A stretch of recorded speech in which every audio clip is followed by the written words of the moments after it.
All right. So, how about we start? And Ariel is going to begin with an introduction. So, even if they come in a little bit late, not much to miss there. So, welcome to the TiO STEM classes series. TiO basically means take it online. So, as you all might realize, we're all in quarantine, so we are locked down at home, right? And even though we might be having online classes using platforms such as the one that we are using, it's going to be really difficult to continue our STEM classes and like continue all the robotics and everything that we learn at school in the iLab. But if, yeah, as you do not have those resources, you might feel that it's difficult to continue learning all of that. But trust me, there are more than enough resources available online for you to continue learning everything that you would in the iLab, just using various websites and simulators and things like that. So this series of classes is intended to introduce you to all of those possibilities. So various platforms that you all can use to learn about robotics or like programming or making circuits and electronics and 3D printing, all of that. So various things that you can do on your laptop itself using an internet connection, and you do not need physical resources for. You're going to be learning about all of those. So this is the first such class, and this is the first such class, and we plan to cover electronics and circuits. What exactly we'll be covering, I'll get into that a little bit later. First, let me begin by telling you all a little bit about myself. So as you all are from GMS, I'm guessing you all probably already know me. But in case you don't, my name is Rishabh Java. I am 17. I just graduated from GMS, and I like great stuff. These are some of my favorite projects I've worked. I spent a year building a humanoid robot, which we call. I build a lot of robots basically, and I do a lot of 3D printing and with electronics and all of that. And I've been doing this since I was like 7, like since I was really young. So I have a lot of experience working with all of these things, and I hope to share a little bit of that knowledge with you all. All right, so guys, I have a tendency to speak a little bit fast. So at any time, if you all think I'm talking a bit too fast, just let me know, right? And I'll slow down. Sounds good? Okay. So these are just some of the recent projects that I'm kind of proud of. And so a lot of experience in basically STEM and working with all of these things, working with circuits and 3D printing and all of that. And from that, I hope to share a little bit of that with you all. And also, we'll be covering how we can learn all of these things that we did in the iLab online using online platforms. So I've conducted workshops in quite a few places before with like people of all ages. So you can trust me with the knowledge I give to you all. Basically, I won't be telling you anything wrong, and hopefully this is interesting for all of you. Yeah, and I hope you're excited to learn something new. Now, like I said earlier, online TiO, it's going to be a series of classes. It's going to be a series of classes. The first class, which is today, is going to be about electronics and circuits, where we'll be going into like electrical components and how to make simple circuits and all of that. The second class is going to be us working with a microcontroller known as Arduino and how do you program it and build circuits with it.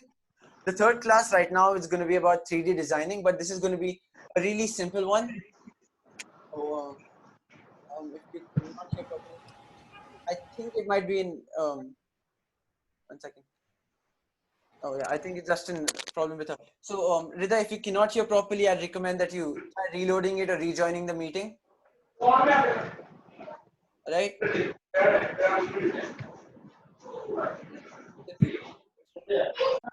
So, so basically, first class is going to be about electronics and circuits. Second one's going to be about. Guys, it's so amazing, but seriously, why? Okay. Anyway, let's ignore that. Let's try and ignore it. But thank you. Anyways, so the third such class is going to be about 3D designing, where we're going to go into making CAD models. Hi, Ashay. And basically, we're going to try and 3D printing. It's a type of additive manufacturing, and we're going to see how we can make computer models of things that we'll build in real life. So 3D designing 1 is going to be something really simple. We're going to use Tinkercad and we're going to make really simple models. Whereas we'll probably okay, guys, can you just kind of like background sound? Yeah, because it's disturbance, right? So I'll appreciate it if you guys can. You cannot communicate with someone asking something urgently. Rishabh, Otherwise, send me a message. Yeah. Rishabh, if you could ask the audience who is not speaking to be on mute, that would be good, so that we Yeah. all can hear each other. Okay, we have So videos still in the class, guys. yeah. So people who are not speaking, could you please put on mute, so that will be good for we can listen to what Rishabh is telling. Thank you all. Yeah, please do this if you'll have background noise. Okay, great. All right. So the third class is going to be about 3D designing, the basics. The fourth one is going to be that a friend of mine will be taking about making Android apps, and the fifth one is going to be an introduction to entrepreneurship. So the last two are still being planned, and we probably be having a 3D designing 2 workshop where we'll talk about a little bit more advanced modeling using something like Fusion 360, like making more professional models and making yeah, we'll go a little bit more deep into 3D designing and making actual models and learn more about 3D printing. So as of now, we have these 5 classes planned for sure, and I'll keep you all updated on when they are happening. You can receive emails of this class. Right now, let's get in. Okay, before we get into today's class, there is a community that I'm trying to start, like starting from today. It's called Makers in the Oasis. It's basically a platform where all of us will all of us who are interested in STEAM and would are interested in building things. It's basically a community for us to be able to interact with each other, and if you want to learn something from yeah. And if you want to learn something from each other, we can post whatever we want there. It's a Facebook community, it's a Facebook group, and I really encourage all of you all to join it. If you all are working on something new, you all can post it there, and if any questions, put them up there. 1 minute, if you all mute, then all the members, apart from Rishabh Dhawa, just mute their microphone. If you have any doubt, you can use the chat. But the rest, please mute your audio. Otherwise, it will be disturbing and we cannot hear properly. Yes, I can see some students who are not muted, like Hussein, Zuhal.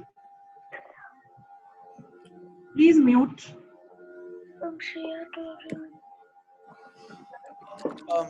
yes. So Krishna, thank you.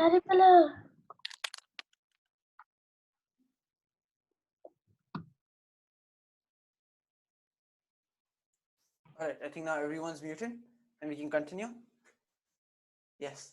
Okay. So again, coming back to this community, Makers in the Oasis, it's basically going to be a Facebook group where all of y'all who are like interested in STEAM and making things, y'all all become a part of it. Y'all can join the group, and it's basically a platform for us to learn from each other. So if y'all are working on something new, y'all are making something new, y'all can post about it there, and others can learn something from it. At the same time, if y'all have any questions, y'all can.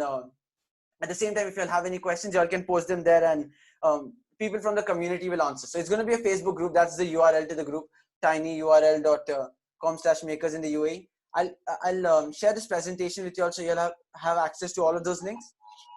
But yeah, so really do consider joining the group. All right, now let's come to today's class, the focus of the day. So today's class, so we're going to start by talking about power sources. That is like in a circuit, what the most important part is a source of power, right? We're going to talk about the different kinds of power sources, AC, DC, and what's the key differences between them. Then we're going to talk about basic electrical components that you use in circuits, simple things that you all can use for like input, things that can control power in a circuit, and things you all can use for output. And then we'll be talking about how basic circuits work, and then we'll be using a platform to build online circuits, so we can test out different types of configurations and actually make something online. And some of these things might be really basic for some of y'all. At the same time, some of these things might feel really advanced. So if y'all are not able to follow along at any point, let me know so I can break it down a little further. But for the most of it, I hope all of you learn as much as you can, and I just want everyone to learn something new, and I'm sure you all will. Right? So without any further ado, it's 3:11. Let's get started. Okay. I think someone is unmuted again. Let me mute them. Okay. So let's get started. Now, in any basic circuit, you can see.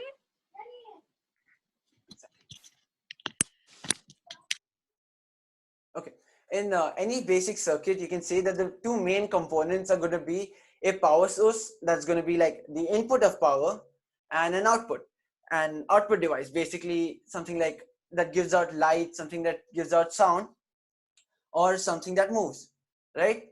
Now, 1 second. So in most simple circuits, there's going to be power or like electricity that flows from a power source to an output, and the output does something. Make sense?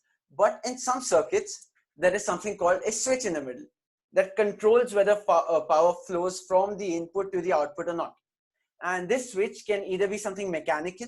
There are going to be like 4 different types of. Oh, by the way, guys, there's going to be a quiz at the end of the class. I'll be sending all of you all a link in the chat to join a quiz. So make sure you all are paying attention and maybe even taking notes in case you all feel you might not remember something. All right. So it's going to be like an interesting quiz kind of game where you all will get rankings and stuff. So that'll be fun. So make sure you're listening carefully. So coming back now from the power source to the output, sometimes there's a switch in between that decides whether power will flow from the source to the output device or not. And hence it will control whether the output device gives out the certain output that it's supposed to or not. Now, the switch can either be something mechanical, like this simple slide switches or like the rocker switches that you see on the wall, or it can be an electric switch, which uses a little bit more of logic, and you have like you're using microcontrollers to control this continuous loop from the power source to the output device. Now, in today's class, we're mostly going to be focusing on mechanical switches, and we're going to be building circuits with them. Whereas in the next class, we're going to be using something a little bit more electrical, and we're going to be applying logic to it. So in the logical switches, because they're they're electrical switches, you can use things like sensors to control whether power flows in or not. Whereas in a normal mechanical switch, it's just going to be you as a person sliding a switch from on and off position. So either letting power flow or not. We'll okay. Right. So someone just said try not to move so much around the video. So be a little bit. Okay, so now first let's get into power sources, the most important thing in any circuit. Nothing is going to happen. Okay, like if I take a motor and I connect 2 wires to it, nothing's going to happen, right? The motor is not going to move unless there is a source of power in the circuit. Am I right? Yeah, you can nod. So I can still see you also. I know you all can hear me. Yeah. So now power sources obviously are the most important part of any circuit. And in general, you can say there are two most important power sources. The two most important power sources that exist: an AC type of power source and a DC type of power source. Now, AC stands for, let me write this down. AC stands for alternating current.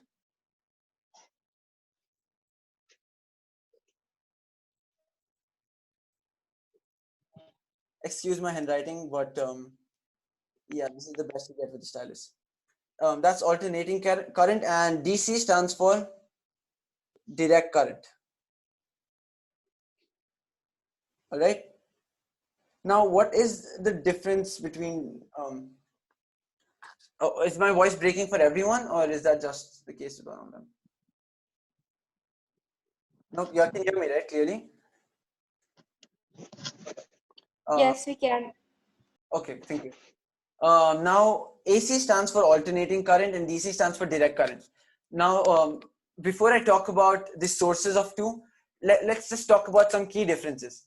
So, in DC current, something that you would find in a battery, you have a plus and a minus, all right?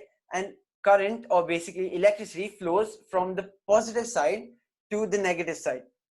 And now, how does it do that? Let's go to the next slide where we have something blank. Okay, so think of this as 2 tanks. Okay, so you have 2 tanks that are filled with water, and are connected to each other with a pipe. Okay, so let's call the first one tank A and the other one tank B. Right now, tank A is filled with water up till here, whereas tank B only has this much of water. Now, will water flow from tank A to tank B? Let's make water blue. Why not? I think someone said no. So It will, right? Because there is more water in tank A and there's less water in tank B, so there's an imbalance. So until the system gets balanced, water is going to decrease in tank A and flow into tank B, right? Obviously.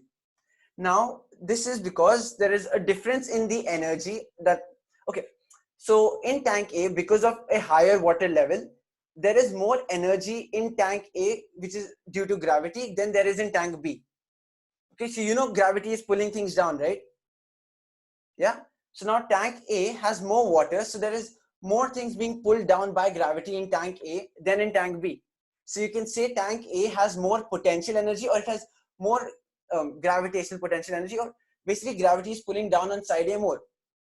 So that is why water is going to flow from tank A to tank B until the water is balanced in both of them.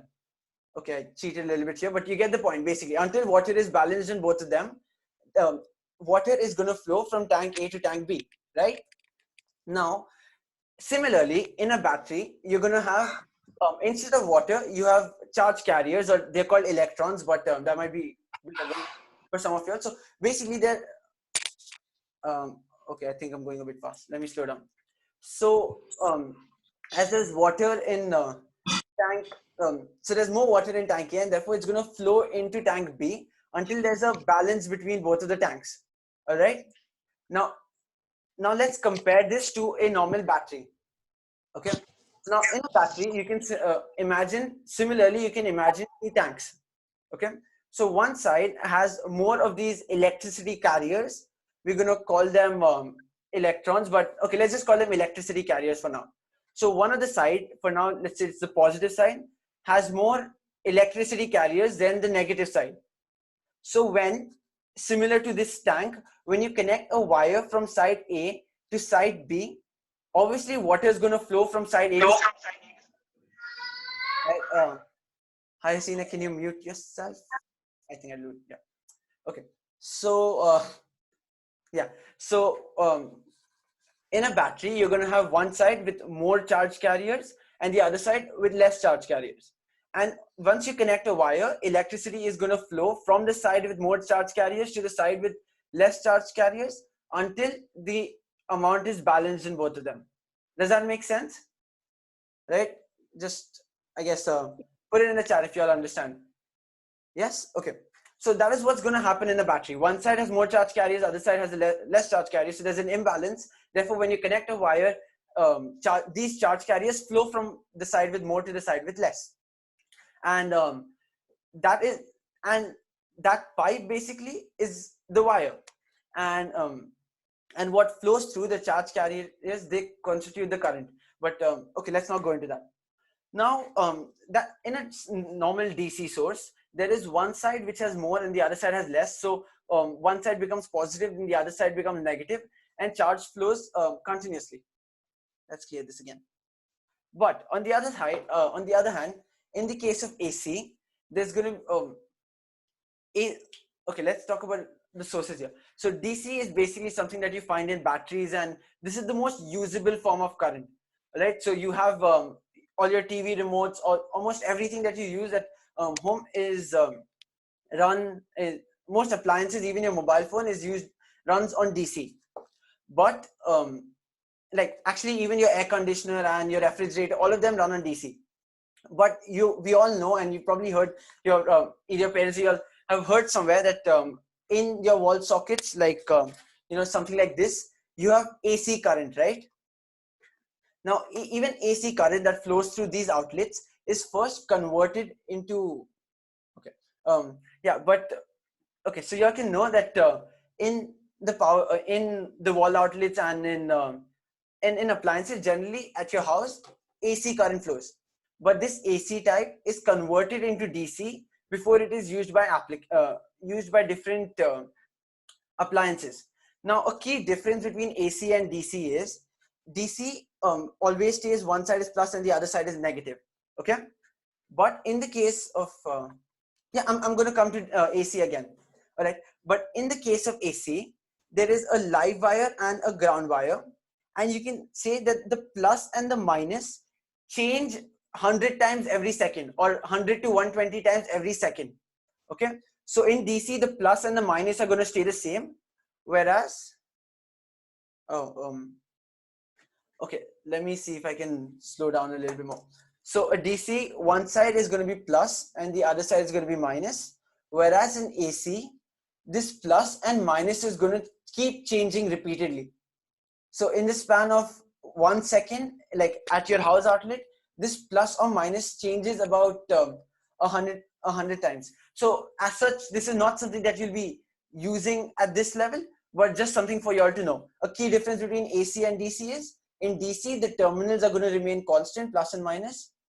And in case of AC, the plus and minus is going to keep changing 100 times every second. All right, does that give you all a basic idea of difference between AC and DC? Yeah. This is not going to be really, not going to be something that you apply right now, but just something I wanted you all to know. And like I said earlier, all devices that you have at home, they run on DC, but in these wall outlets, you have AC because AC is a little bit more easier to transmit over long distances. But before they're used in different appliances like your air conditioner and all that, AC is converted into DC using something called a full bridge rectifier. But AC basically is converted into DC before they're used in different appliances. Okay, does that make so gives you a basic idea, and then it's step down. So like from 220 volts, your phone only runs on something called 5 volts. So it is reduced from 220 volts to 5 volts before it can be used by a phone. Okay. Guys, anyone have any doubts as yet? Anything that you all don't understand? No, if you all have something that you can tell me about these power sources. Okay, I think for the most of it. Okay, just now if you have a doubt, you can tell me. Okay, volts, great. Good question. So volts is basically, like I said earlier, there is a difference in, okay, if I put this really simply, you know how I said earlier that there's a difference in the amount of charge carriers in the plus and the minus, right? Now, how much is the difference is measured in volts. Okay, it's called potential difference, but forget that term for now. How much is the difference between the energy in plus and minus is measured in volts. Oh, okay, I don't want to go more into okay, so AC keeps changing every 100 times because it makes it more energy efficient or makes it much better to transmit power over long distances. Okay, it makes it more efficient. In higher classes, you learn more in detail about how there is lesser power loss in the power transmission and all of that. But basically, it makes energy transmission more efficient. That's why AC keeps changing. Just keep that in mind. Let's not get into details because then we'll have to spend a lot of time just discussing AC. Now, AC is just like a microwave because plus and minus of the magnetic field. Yeah, you can say, okay, so even microwave is like, it's a wave, but that's a different kind of wave. That's an EM wave, but AC is just a regular sine wave. Again, that's going to be more complicated. So yeah, let's not go into that, but you can somewhat compare it just because they're both waves. But yeah, let's not confuse ourselves. Let's yeah, basically, but you'll get the key difference, and I don't think you'll have any more questions, right? So then I'll move on. Okay, good. All right, so next up we have wires. Now, what are wires? Like I said, a battery has one side higher charge carries, other side lower, and we connect a pipe to transmit that energy from the side with higher to lower. That pipe in electrical circuits are basically wires. Okay, makes sense? It's as simple as that. We've all seen wires. We have like hundreds of wires at our homes right now. We use a wire to take power from the mobile phone charger to a mobile phone. And I think all of your laptops right now too are connected to power, right? So wire is basically something you can say like a pipe that is used to transmit energy from a power source to an output device. They're basically the connecting link, right? So now there are different kinds of wires that are made out of different materials. But as we're dealing more with prototyping and making our products, when we are working with our small circuits, we use something called breadboard wires or jumper cables. Let me write that down for you all again. one second. They're called yeah, they're called jumper wires.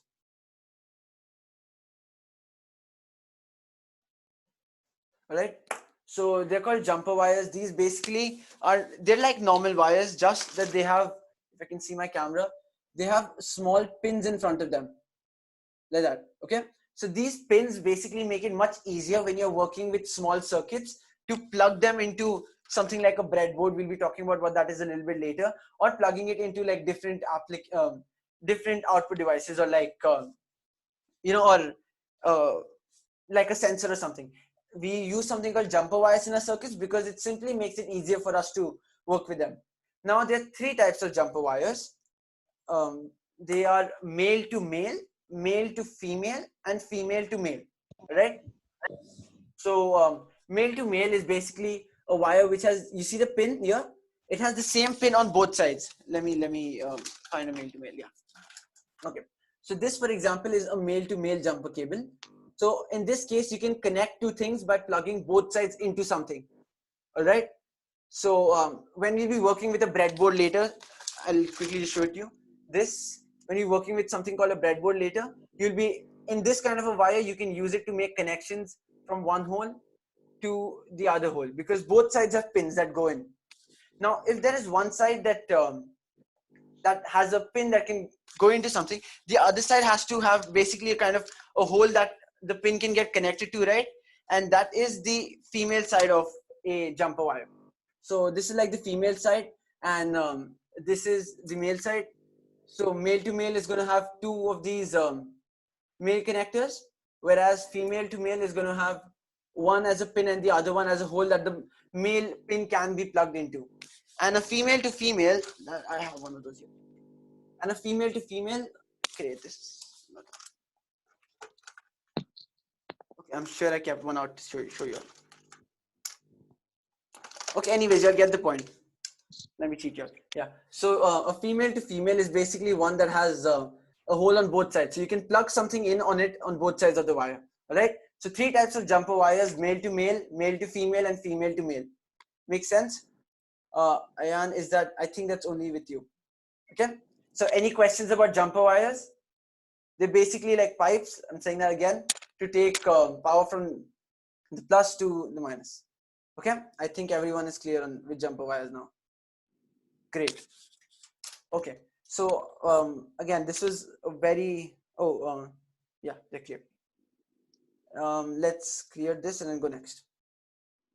Next, now we are coming on to output devices and different kind of output devices. If you all know what this is, can you all just like type it out in the comments? Let's see how many of you all know it, or else I'll talk about it. So yes, it's an LED basically. So LED, or yeah, wow, all of you all know this, smart kids.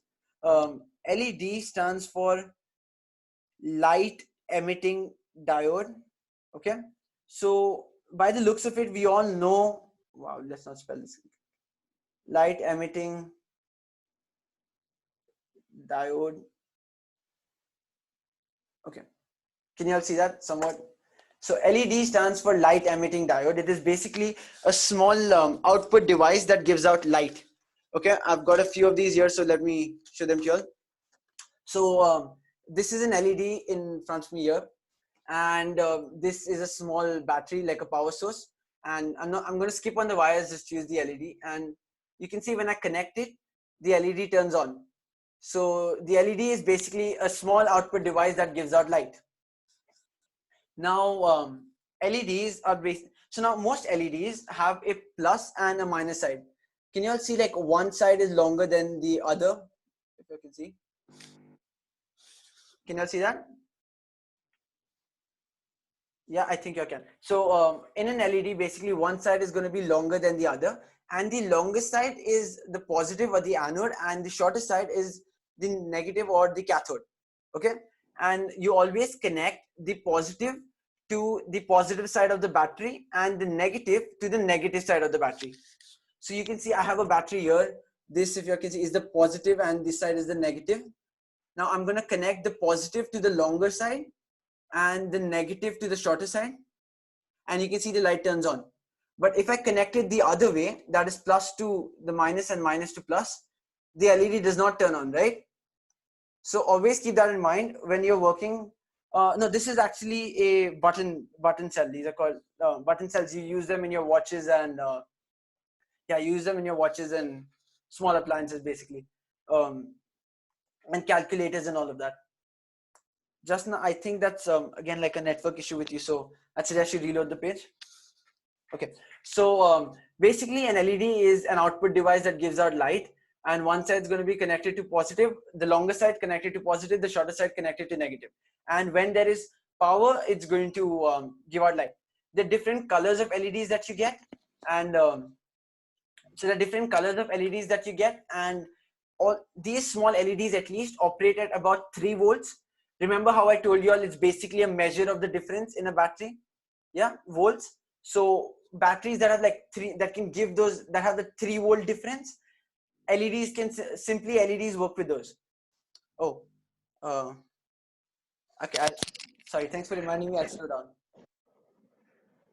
Okay, plus and minus again. So an LED has a longer side which is plus and a shorter side which is minus. Okay, the plus side, which is the longer one, has to be connected to the is also called the anode, and it is connected to the positive side of the battery, whereas the minus, which is the shorter side, has to be connected to the negative of the battery. Okay, is that clear? Now I'm going to quickly demonstrate that to you all. So I have the positive side of the battery here and the negative side here. When I मेरी मित्रा अच्छा सुनो तो सही ना, class तो चल रही ना. Okay, 1 second. Let me mute that. Okay. So when I connect the positive side to the longer side and the shorter side to the negative side, the LED turns on.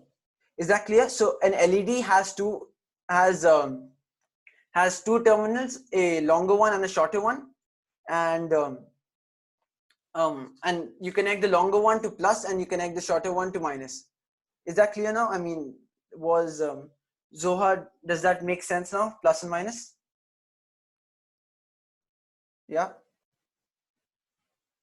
If you all have any doubts, you can ask me so I can explain that part again. Okay, good. I think for the most of it, everyone's understood. Yes, I mean minus to minus and plus to plus. Thank you, Mayank. Okay, so okay, I think I saw a question up there asking me what a diode is. Now, what exactly are diodes? That might be a little bit complicated to get into, but the D in LED stands for diode, and it's basically, you can say it is a diode because it has 2 terminals, di, which stands for 2.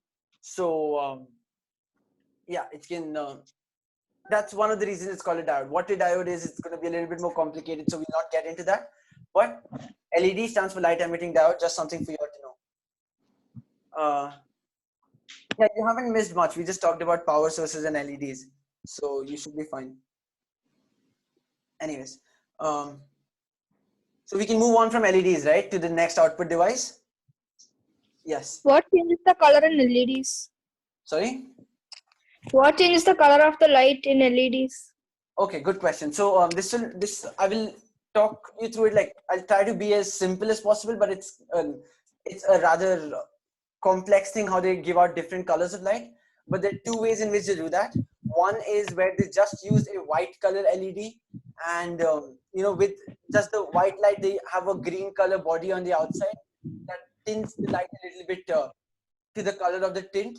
So like a translucent surface. You know when you have like something that's transparent but a little bit red, like a red color glass bottle, and you flash like a white light through it, it's going to be a little bit red. So that's one way that they do it. Yeah, yes, LEDs are only one color at a time. And the other type is, it's a little bit more complicated, where you talk about the material that the LED is made up with, and on how the electricity flows. It gives out different frequencies of light, which gives different color. But that's going to be a little bit more complicated. If you want to know more about that, you can send me an email or like a message after the class, and I'll explain it to you. Okay? Understood. Yes, thank you. I also understood. I'm glad. Thank you. Okay. Now the next kind of an output device, which is I think all of you know what's on the screen. Great, yes. DC motor.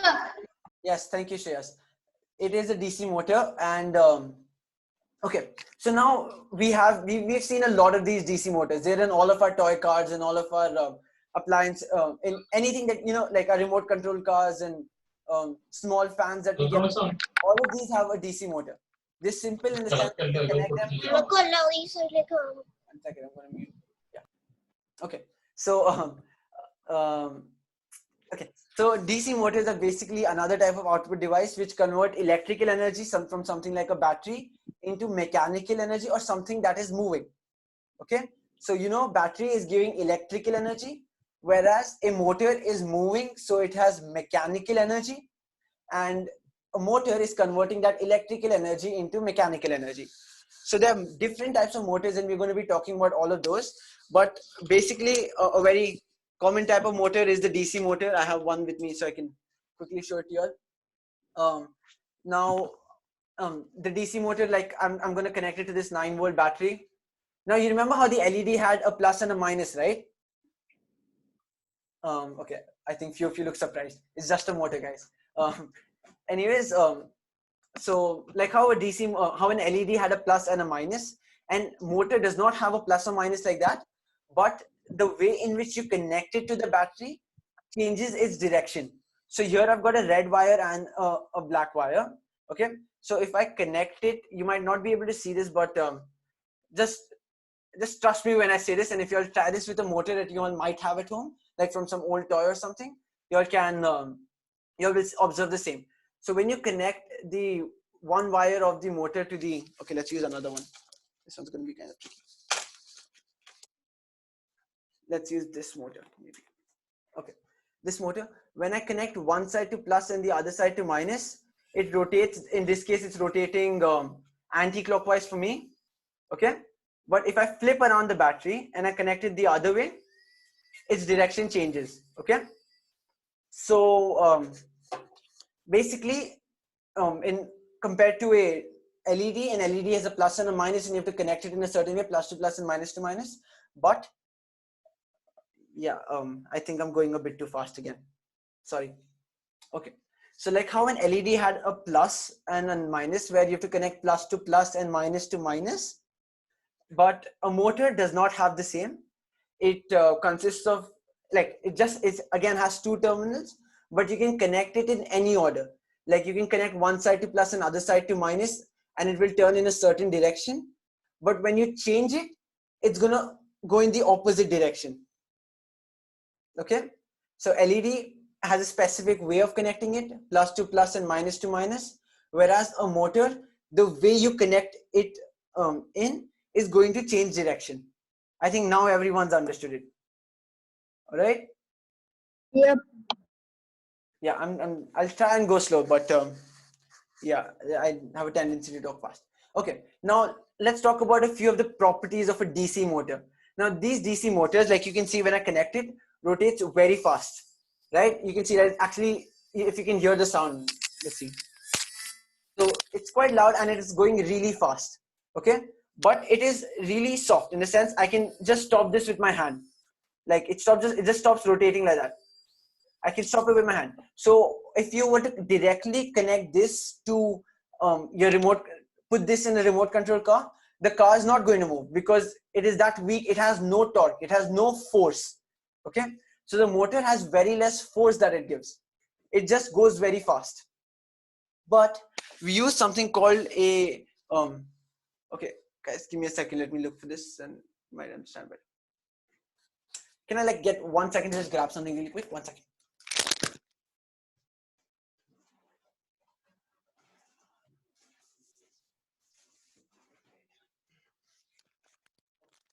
I just wanted to get you another kind of DC motor, basically. So this is another kind of DC motor.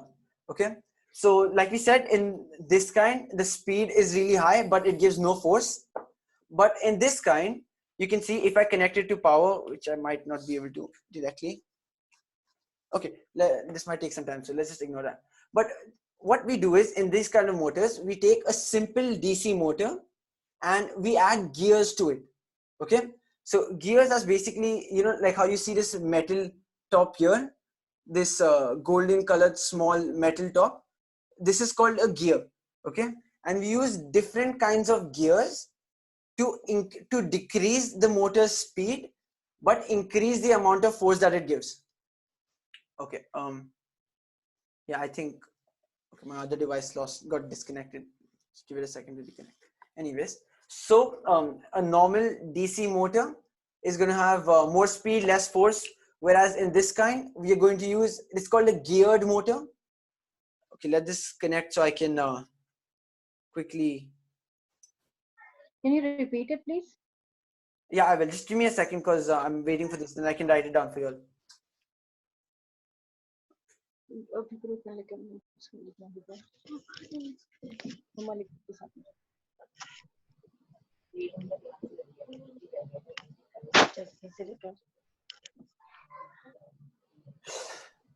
Just give me a second, yeah? I'm waiting for this to reconnect.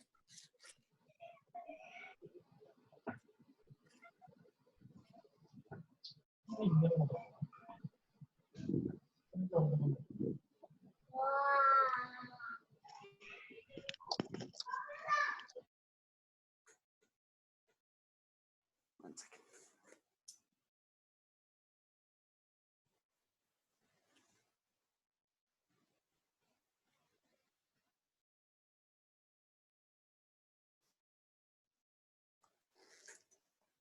Okay. I think this is gonna take a while to reconnect. Let's give it time. Anyways, so we've all understood what a DC motor is, and sometimes we use gears to increase the amount of force the DC motor has. And okay, and we're back. So I can write again. So DC motor has worst possible color.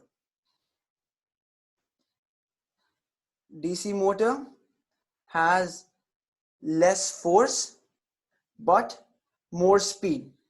Okay, so we use gears.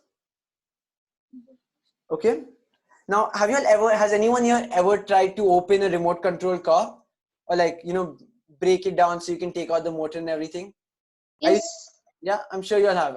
I used to do that a lot as a child. So yeah. I have done so many. Yes, that is very nice, but your parents might not be proud of Excuse you me. for doing that. Hello. DC motor has less force and can you High just repeat speed. the sentence? Yes, DC motors High less speed. force but really high speed. So they rotate very fast, but they're very easy to stop. So they cannot. Okay, they cannot be used for anything really directly. So we use something called gears. Now, if you've ever opened or broken down a remote control car, you know, I will really encourage this. If you all have like an old siblings, don't use your own, you know, remote control car, then you can, you know, just try removing all the screws using a screwdriver and like just to see what's inside. It's very interesting. Hanan, I'll suggest that you try reconnecting. Okay. And so you use something called gears. So if you open it, you'll see a lot of these, you know, like how this metal thing with various teeth are there. You know, you see many of these are connected to the shaft of the motor itself. Like they're connected around the motor to reduce its speed, but increase the force it has. Okay. So when you add all of these gears, like in the case of this, so like if I connect, okay, let me see if I can connect this to power to show it to you quickly.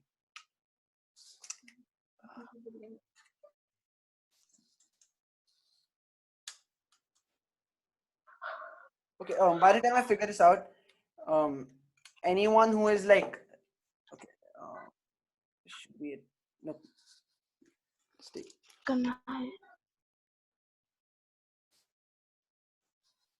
Okay, now, so can you all see that even this is rotating?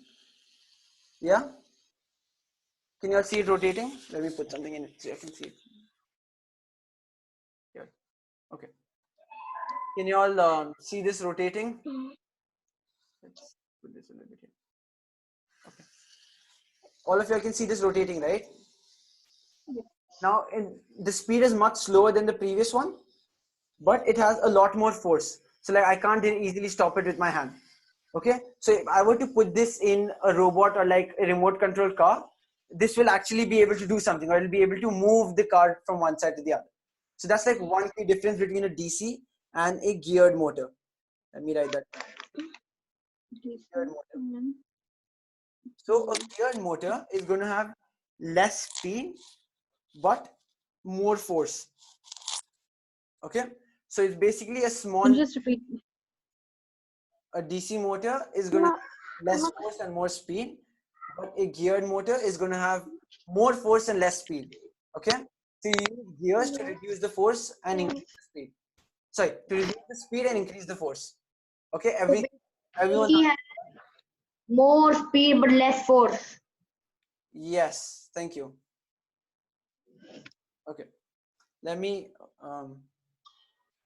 Okay, AC. And for geared motor, it has more force and less Yes, thank you. speed. Yes. Right. Okay. Now, what an AC motor is, we'll not go into that. It's a little bit more complicated. We'll only talk about DC motors. Okay. Now, next is something called a servo motor. Now we'll be using servo motors in our Arduino class. We're going to be using virtual servo motors in our next class. So that's why I'm going to talk you through it really quick, but I'm going to keep it as brief as possible. So in a servo motor, this is a kind of servo motor that I have with me. A servo motor can only, you know how this one can keep going round and round and round? A servo motor can only turn 90 or 180 degrees. Okay. So a DC motor or a geared motor can keep rotating endlessly, but a servo motor can only go from 0 to 180 degrees. And you remember how we spoke about logic switches earlier? Smart switches. These logic switches can tell the servo how much is it supposed to turn. Okay. And I don't know if you can see inside. Do you all see a lot of these gears inside? You all see them, yeah? Okay. Yes. Okay. Yeah. How does it do that? How does it turn from 0 to 180? And how does the electrical thing tell the motor how much to turn? We'll go into that in the next class because that's again a little bit more complicated. But yeah, we're basically going to we're basically going to talk about. So a key difference that you should know is a servo motor is going to turn from 0 to can only turn from 0 to 180 degrees and not continuously. Okay. And as you can see, it is a geared motor. That is, it has a lot of gears. You can see the gears, right? Okay, just tell me. Yes. Yes. Yes. Okay. Use the chat more, guys. Yes. Yes. There's a lot of different disturbance. As it has gears, means it has more force than normal DC motors. So it has high force. It can actually take weight. Like I have next class, I'll show you all big servo motors that can lift even 60 kgs of rotating force. You know, even 60 kgs, it's like a lot of force, obviously. So basically, servo motors can only turn from 0 to 180 degrees, but they're geared motors with a lot of force. Okay, I'll try and repeat that if I'm being fast. Right. So basically, a servo motor. Okay, I'll repeat it slowly once for those of y'all, for everyone basically. So a servo motor is different from a DC motor because it can go, instead of going continuous rotations, it can only turn like half a rotation. It cannot go ahead of that. Okay, it can go from like 0 to 180 degrees, and you can tell the servo motor how much do you want it to turn. Okay, fine. Let's go. Right. Let's go into more. Let's go more into servo motors in the next class. But just know that they have more force. Now this is a stepper motor, another type of motor. Again, we'll keep that for next class. Yeah, we can adjust servo motor speed, and and yes, the servo motor can. But I'll talk more about it with examples in the next class. It will be complicated. So again, for those who are like particularly interested in robotics, most robots use servo motors and all kinds. Okay. What is this motor called? Sorry. This which have displayed on the screen. What is it Power called? motor. Yeah, I'll tell you all. This is a stepper motor. Okay. Stepper motor. Now we'll go into how the stepper Yeah. motor works and the key differences between it in the next class again, because there's a lot that we can talk about mechanism inside of a stepper motor and everything. But again, for this, you can know this also has a lot of force because it is geared, but it is extremely precise. Like, if you tell it to go exactly half in I think someone's still muted. Can all of you just make sure you're muted? Thank you. Okay. So basically, just in a very brief thing about stepper motors is they're extremely precise. So DC motors fast but no force. Gear motors more force, less speed. Servo motors a lot of force but can only go from 0 to 180 degrees. But a stepper motor, this is a stepper motor here, is extremely precise. So you can tell them exactly how much you want it to turn. So like we use these in 3D printers and everything, but again, I think we'll we covered have a lot to cover. So like we go into details of stepper motor in the next class. Okay. Now I think this is one kind of a output device you're all very familiar with. These are buzzers. These are used to produce sound. Go one with me here. Based on buzzers or speakers, I think anyone who does not know about them, I can quickly I think all of you should be familiar with it. These are basically speakers that that you use with your phone and everything. When these speakers are much simpler and smaller, like the ones that we'll use in a circuit, they're called buzzers. For example, the mechanism is pretty much the same, but yes, buzzers are a type of speaker. They use the control the power that flows into them to give different kinds of sounds. Even if you all aren't taking notes, I'll share this presentation with you all, and and I think few of you all are taking notes. Okay, so does that make sense? This is another kind of output device called buzzers or like speakers. Yes. Anyone has any doubts or anything they haven't understood so far? This class will end in about 45 minutes. So, but we're going to do more activities. Okay. A Bluetooth connection, there are wires inside the circuit, so it will be different. Yeah, they contain batteries, and the voice of the buzzer can be changed. And we might go into how we can do that in the next class. But okay, just different kind of output devices. We've got into LEDs that produce light. We something that gives force like a motor, and now we have buzzers for sound. Yeah, and a lot of devices have buzzers, including your watches. That make those small noises. They have these buzzers. Can you all please mute yourself? I think. Okay. Okay. I think they're muted. All right. So let's just go next quickly. Okay. Now coming to a very basic kind of circuit. Now how? Yeah, I'm not entirely sure about what kind of output devices old phones use, but it's likely they use buzzers. Okay. So now I think almost all of you all would have learned about circuits in school, right? It's a closed path from which electricity flows, right? And we spoke about that earlier as well. We have a power source and we have an output device, and in a closed circuit all the pipes are connected, so power flows continuously. So like 1 second. Okay, so now if let's go back to the tanks analogy. So like if I have two tanks here, an airplane has an engine, not a motor. Okay, and we have two tanks here, again one with higher and the other one with lower. So water is flowing through it, right? Now as long as this pipe is closed and it's continuous, water is going to flow through it. Now what happens, even if it's a whole twisted path, as long as it's connected, water is going to flow through it. But what happens if I make a break in this pipe? I think I'll have to read all that. What happens if I make a break in this pipe? That is, they're disconnected. The the water will stop flowing. Okay, right, but there's like an end thing here, so water can't flow out, but basically water won't. It will stop flowing into the tank B.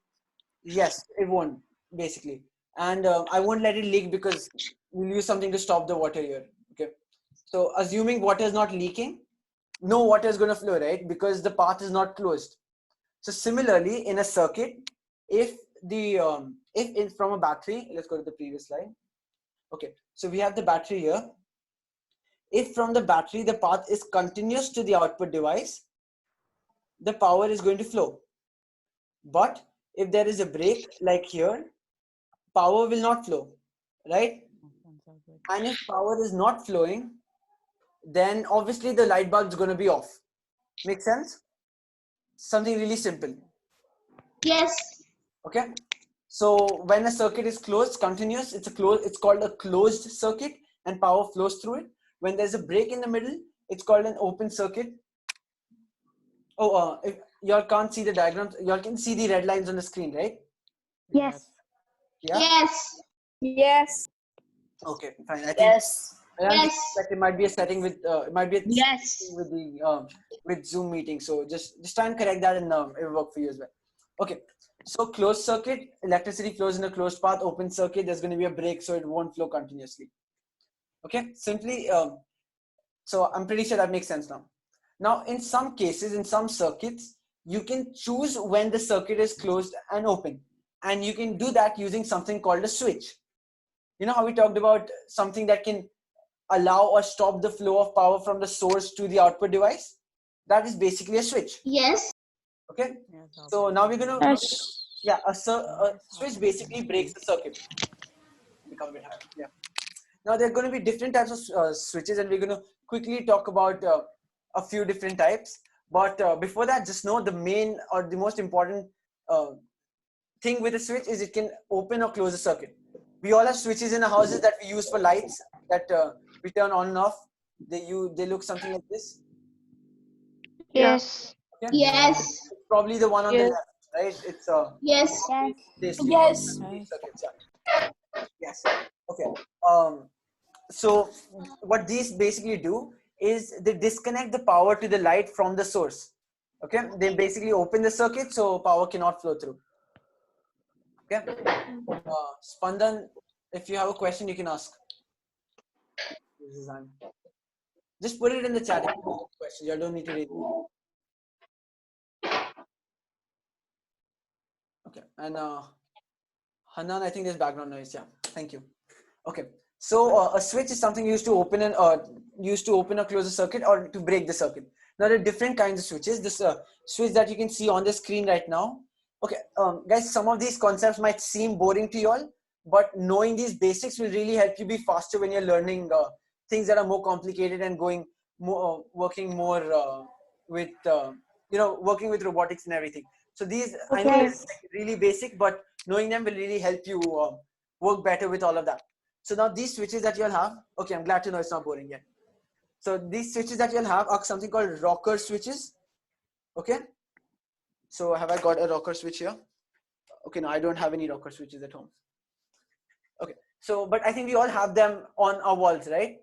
As you can rock them from like the on position to the off position. Yes, we have now all. Yes. You know. So that's why simply they're called rocker switches. They rock from the on and off position. Okay, guys, use the chat, please. Thank you. Now, rocker switches, like, let's draw a diagram for this and then see how they work. Okay, so a rocker switch is basically going to work like this. So now this is your circuit, a very simple circuit.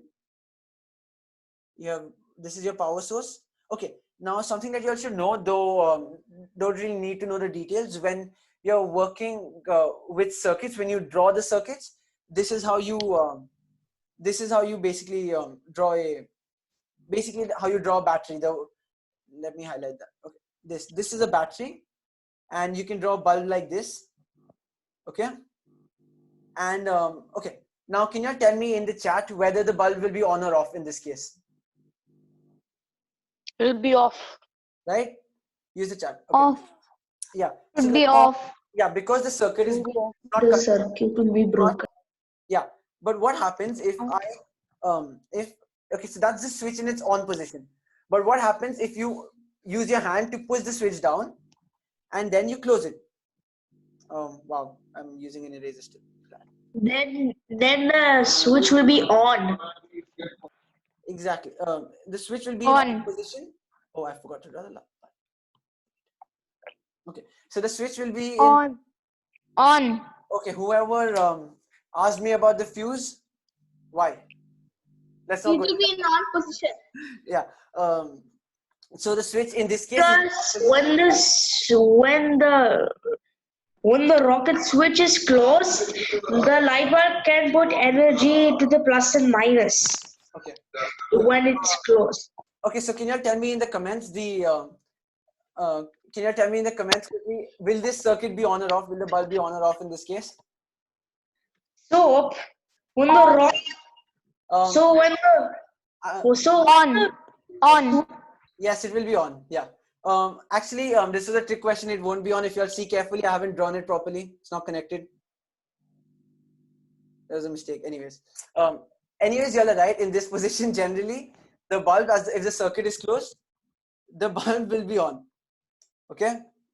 So there was a small break in the circuit. None of you just didn't see that. But in the closed position, the circuit will be on and the bulb will be on. Get it? Yes. Get it. Thank you for whoever is highlighting that. It's really unnecessary. Excuse me, your voice is breaking. Mine? No. Excuse me, your voice is breaking. Yes. Oh, might be an internet thing on your side. I don't think that's For what. me, Yes, it was a mistake. Your voice is breaking. Okay, is that with everyone? Okay. No. No, right? Okay, just check No. your internet in that case. No. No. All right. Yeah. No. Guys, whoever was doodling, can y'all not do that?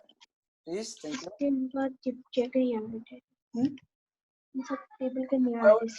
you for the representation of a closed circuit.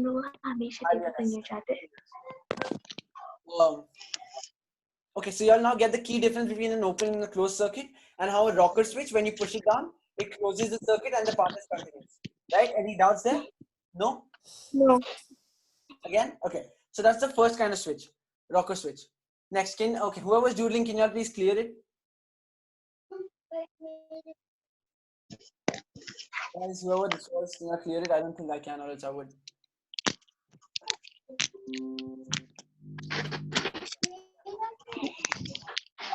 Let's come back. Okay, now this is something we call as a slide switch. Can you mute? Mute all of you. Let me see if I can mute everyone at once. Okay.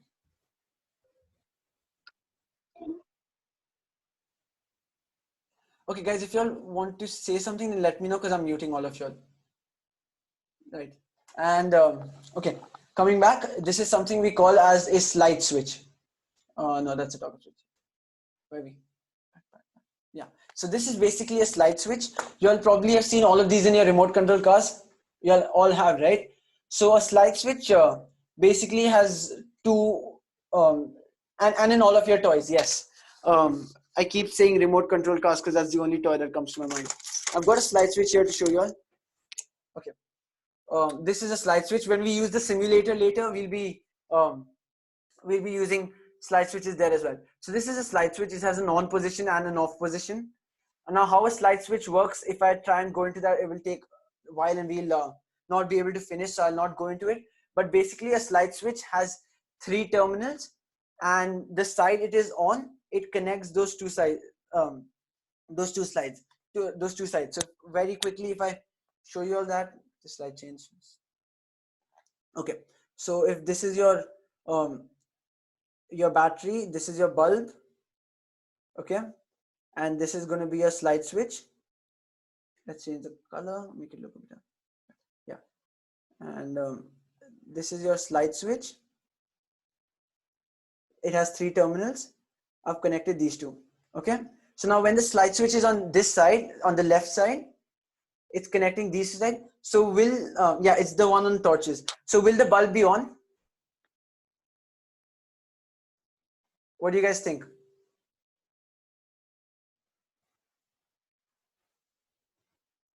No, right? The bulb won't be on because there is an internal plate. Let's draw that with another color. Let's use green.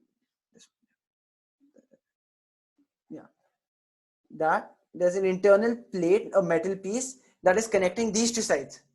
So the switch will be off. So the bulb won't be on. Okay. But when you slide the switch to the other side, when we slide the switch to the other side, that is here, the internal plate comes in again and it connects, go back to here. The internal, this is the bulb there. So in this case, will the bulb be on? What do you guys think? In the second circuit, circuit B, right? The bulb will be on. Wow, I'm quite an artist. I'm kidding. Anyway, so makes sense. So we have how a slide switch works. Really briefly, have you all understood? That's like an internal mechanism of a slide switch. And do you all have any questions? And you can ask me here quickly. No? Okay, looks good. Abhinav, if you have a question, you can ask me.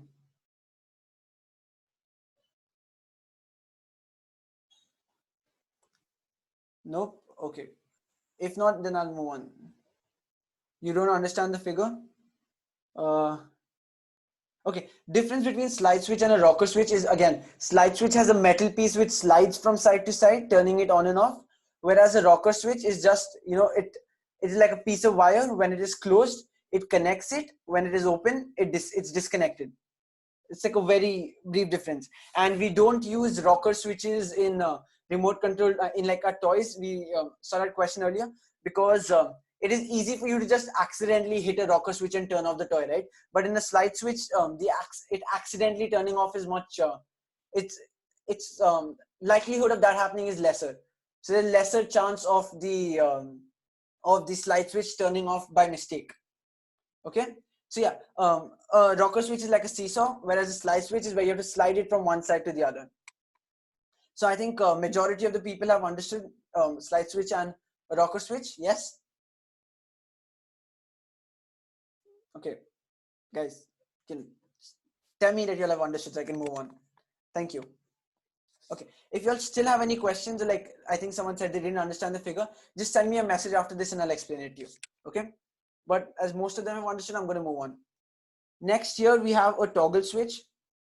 A toggle switch again is, I'm not going to explain the internals of it, but simply put, it is very similar to a rocker switch.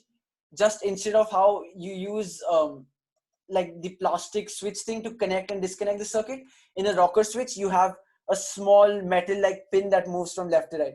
Yeah, this is used in a few lamps. You generally don't see a lot of these here, but you're all, like, for those of you who take the bus, have you all seen like uncle using a switch to open and close the door? He uses a toggle switch there. Yeah, he uses this kind of a switch there. Even the stop sign on the side, he uses a toggle switch for that. So in a toggle switch, basically, there are two contacts. Let's briefly showing it to you all. When the switch is in one position, there's an internal mechanism that closes it. And when it's in the other position, okay, Mayank says these are used more in the US. I did not know about that, but interesting. Let's undo that. And in the other position, it leaves the circuit disconnected. Okay, so that's basically like the internal mechanism of a toggle switch. Like, let's not go too much into details. That's how a toggle switch works. One position, it closes the circuit, other one, it's open. Next, this is something that we'll be using today, so pay like really close attention. It might be slightly hard for you all to understand, but I'll try to make it as simple as possible. So this is something we call as a button switch or a push button. So you can see we have a push button with me here. So okay, where can have you all seen fidget cubes? So they don't have anything electrical, but they have these basically these small kind of button switches, and some TV remotes have these kind of button switches. Okay, so these button switches, really simple again. The mechanism is like there are two terminals. Okay, this has 4 terminals. How that works, I'll tell you all in a second. When you press it down, the dot means it's pressed down, it's continuous, and when you do not press it down, it's discontinuous. Again, if I'm going too fast, let me know so I can repeat that thing. Yeah, some torches have it too. So when you press it down, it's closed. When you release it, it's open. But now if you see, and as in the case of most button switches, this has 4 legs. It does not have 2 legs, it has 4 legs. Should keep a piece of paper with me so you can see it. You can see is the button switch has 4 legs. Yeah, can you all see that? It has 4 pins. Yeah, okay. So now these button switches with 4 pins, the way they work is, and when you're making circuits with the Arduino and like all of that, we use these button switches a lot. So you all should know how they work. Okay. So in a button switch, like as in the case of this one, when you press it down, this is like, okay, let me draw a quick figure here. And let's make the color red. Okay. So when you press it down, instead of connecting this directly, it connects the diagonals. Okay. Does that make sense? So this is something that's very important, and when you're making circuits, this is going to be important. A button switch does not connect them straight. We call this the diagonal rule of push buttons. So like in the case of this is not going to be connected to this. It is going to be connected to the one diagonally opposite. That is to this one on this side. Do you understand that? So it's not direct, it's cross. They get connected in cross. So when you push it down, they get connected in cross. No, we cannot call them, A to B and B to A. So we cannot call them positives and negatives in particular. It depends on what you connect it to, as there is no power source. Like power sources generally have a plus and a minus. Like, but this is just a small appliance, so we won't say that it has a plus and a minus. Like a switch won't have a plus and a minus, and this is a switch. Okay. For in case you haven't understood, let me explain this again. This has 4 terminals. When you push it down, this has 4 terminals. When you push it down, the diagonals get connected. Okay. So this is when the button is pushed. Okay. This is when the button is pushed down. And when you release it, that is, you're not pressing the button, then everything is disconnected. Nothing is connected to each other. So nothing will turn on. Okay. Really simple. Anyone still has any questions about it? When you push it down, diagonals get connected. When you release it, no connections there. Okay. I think everyone's understood then. Abhijit, it might be an issue on your end. I'd suggest that you check your internet connection. Okay. Next, this is something we call a resistor. Now I'm going to be blowing up a few LEDs because it'll be interesting. Okay. So I've got an LED here. Again, LED has a plus and a minus, and you connect the plus to plus and the minus to minus. Again, now I have a 9-volt battery with me, which has a plus and a minus. You remember how I told you in the beginning, this LED needs 3 volts to run? You guys remember that? Yeah. Okay. Yeah, I think you'll remember that. Yeah. So now if I connect a LED which runs on 3 volts to a 9-volt battery, I'm giving it more power than it needs, right? I'm giving it more power than it needs. And if I'm giving it more power than it needs, then the LED is going to burn. It's going to be overpowered. Yes. And it's going to burn. Yes. So now, like, in the name of science, let's just say that I'm going to take this LED. I'm going to connect the plus to plus, and it is a 3-volt LED. So you can see it runs very well with the pencils, with the button cell, which I have already. Okay, I see. Okay. So yeah, it runs very well with the button cell. But if I connect it to a 9-volt power source, you can see it turns on, but now it's burnt. It's never going to turn on again. Yeah, it's not going to be a short circuit, but it's going to be like I'm overpowering it. Yeah, never try this at home, guys. This is me being very safe. So yeah, don't try it. A fuse will protect it, but it won't actually prevent the battery from burning. So now to prevent the battery from burning, we will, okay, the chat is lagging a little bit, but I think it should be fine. So we've overpowered the battery. That's why the battery burns. So the LED burns, sorry, my bad. Now what do we do in case we only have a 9-volt battery and a LED? We've got to do something, right? So in that case, we use something called a resistor. Okay. So what you see on your screen right now is something called a resistor. Okay. So 1 second, let me ignore that term there. Ignore that term there. Yeah. Okay. So now again, same analogy. We have 2 tanks here. Okay. And for this example, just assume that they're connected to something, so the water is flowing. They're not connected to each other, but they're connected to something, so the water is flowing.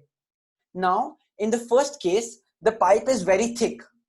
And in the second case, the pipe is very, overpower leads to overheating, which burns it. Yes. So in the first case, the pipe, the earth will prevent it from short circuiting, though it won't protect us in this case because this is not live wires. But again, let's not go into that. Okay. So we've got one tank that's connected to a thick pipe and the other tank which is connected to a narrow pipe. So now from which side will the water flow faster? The one with the thick pipe, right? Right, obviously. Okay, like if we use our own analogy again, we've got tank A and B. 1 second, let's undo that. Go back to you. Yeah, we've got our tanks A and B again. We've got a very thick pipe this time, so obviously a lot of power is going to flow and it's going to flow very fast. Okay, but if I replace this pipe with a narrow pipe, 1 second.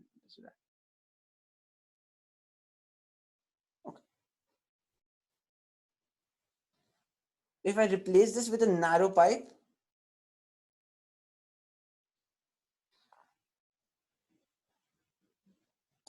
then it's going to flow slower, right? Does that make sense?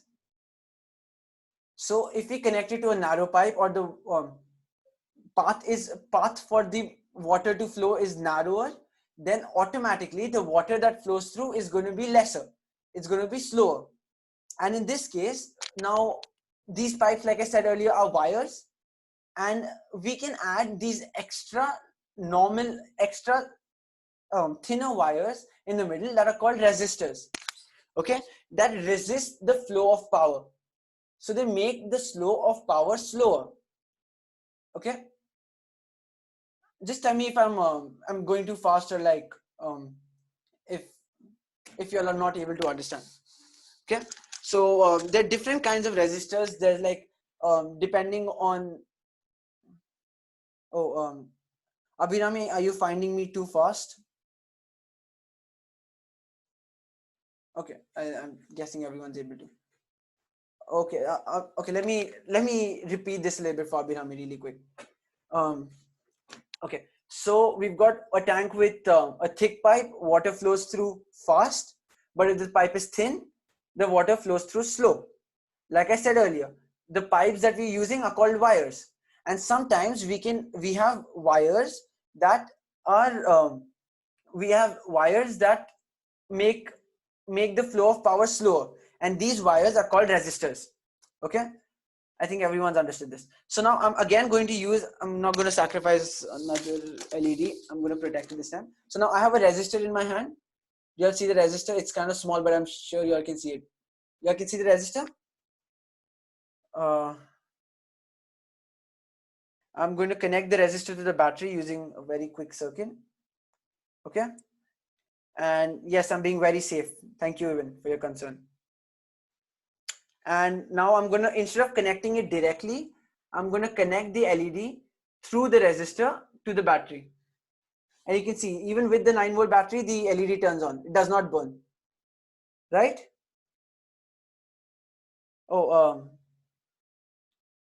Okay. Basically, what I'm saying is, we're using a resistor, which is a thinner kind of wire. So it lets power flow through slower. I'm connecting that to an LED, and through that I'm connecting it to a 9-volt battery. Now I know this might not, if you all haven't understood this well enough yet, don't worry, we're going to actually use this in a circuit now. We're going to make our own circuit, and when we do that, you all will understand this better. Okay, so don't worry about it right now. We'll quickly go over this. Yeah, we're going to use the circuit now. So now this is basically a way for you to find out how much does it slow down power, but again, a bit advanced, so let's ignore that. And we will cover potentiometers in the next class, and capacitors too. Okay, so now this is again a very important thing, and we're going to be using this today. This is called a breadboard.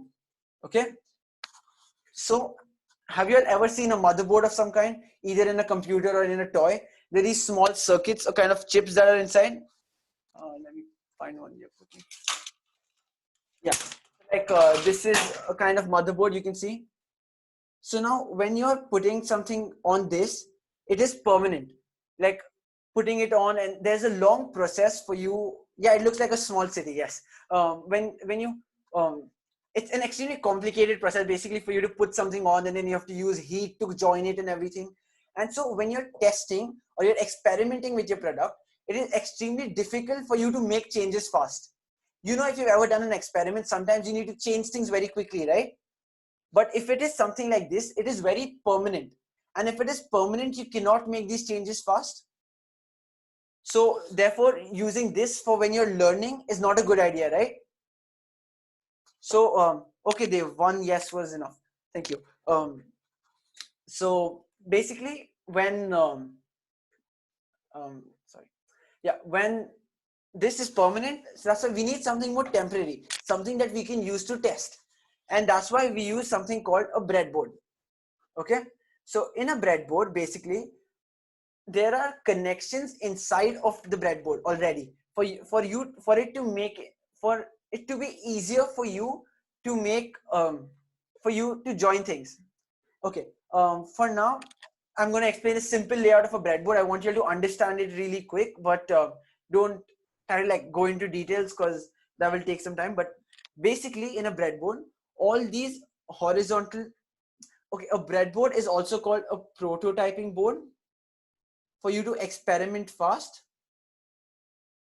Yeah, you can say it is safer, but at the same time, it is more of a temporary thing. Whereas the main circuit board is permanent. So when you're testing and you're experimenting with your circuit, you use a breadboard for you to practice it first before you make it permanent, for you to test it. Okay. So now how a breadboard works. Now what we've got here, you see this A, B, C, D, E. Yeah, I'll explain to you how this is yeah, it's a prototyping board, and why is it temporary and other one permanent. You'll understand that. Not much to understand yet. So now the way a breadboard works is you'll see this A, B, C, D, E, right? These horizontal rails. Now all of these horizontal lines are connected to each other internally. Okay. Wow, I just zoomed in a little. What happened? Oops.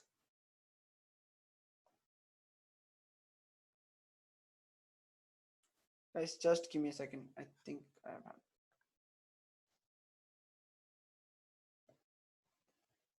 One second. Okay. Okay. So in a breadboard, basically, all these horizontal lines are going to be connected to each other internally. Okay. But in case, yeah, but in case of these power lines, so you can break down the breadboard into 3 regions. This is the main region, and these are the power lines.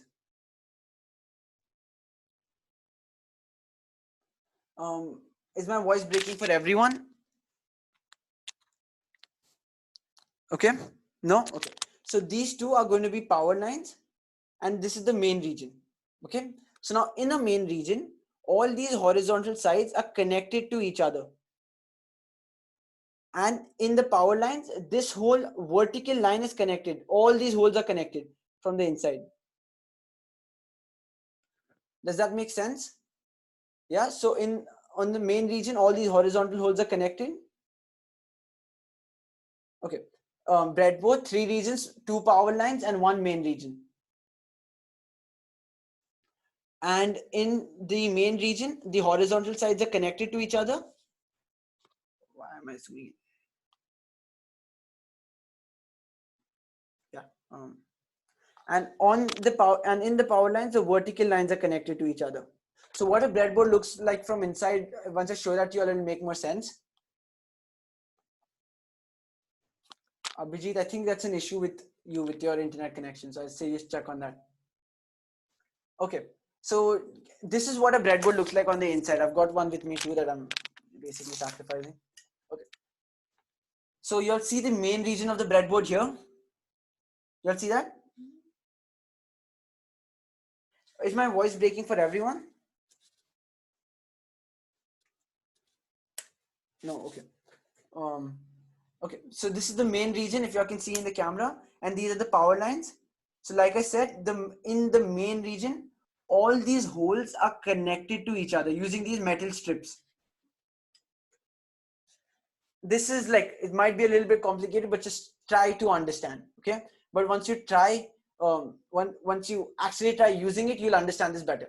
So all the horizontal lines are connected to each other in a breadboard. So anything I put in here, in these two holes, they're going to be connected, right? Let me change the color. So you'll see this red thing that I've put in here and this red thing I've put in here, right? They're going to be connected to each other, yes or no? Yeah, because all the horizontal lines are connected, they're going to be connected to each other. But at the same time, if I put something here and I put the other one here, they're not going to be connected. Does that make sense? They're not going to be connected to each other because they're connected to these, not connected to each other. Yes? Okay. Now on the sidelines, on the power lines, I forgot one picture. Okay, let's go back to this one.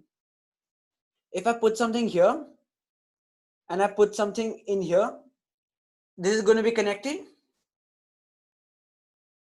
right? Making sense? Because there's a power line. I said the whole vertical line is connected. These are going to be connected. Yeah. And there's the other one too. 1 second. Yes, this is a little bit complicated, but once you try actually using it on the online software, then it will make more sense. But just try to understand basically how this works, like very simply. So the vertical lines, all of them are connected to each other, but in the main region, horizontal lines are connected. Yeah, I think all of you are finding it a bit complicated. Okay, you know what? Let's just try making something, and then I think you all will understand from that. And we have very less time, so I want to quickly go into that as well. But have some of you all understood this? Yes, it is. A breadboard is kind of complicated. Even like people who are doing, sometimes you see electrical engineering students also who are not familiar with this. But when you're working with circuits, you're going to need this. When you're making circuits, even in the iLab, you're going to need this. So it's important that you try to understand. But yes, it might be a little bit tough for some of y'all. So once we try using it, y'all will understand. Next. Okay. So now we're going to try and make this circuit. I'll talk about the breadboard again a little bit later. Yeah, once you understand it, it's pretty easy. Okay, I'll have to let me clear all the drawings again. Thank you. Okay, so now this is a circuit that we're going to try and make. Now, I'm pretty sure most of you all will not have resistors and LEDs at home, right? But no worries, we're going to actually try and make this circuit online. So I'm going to exit this, and I'll suggest you all follow what I'm doing first, and then you all can try and do it yourselves. Okay? And we're going to go to a website called tinkercad.com. Just try and see what I'm doing first, and then try and do it yourself. Let's sign out, and then I can show you all quickly how you all can make your own account as well.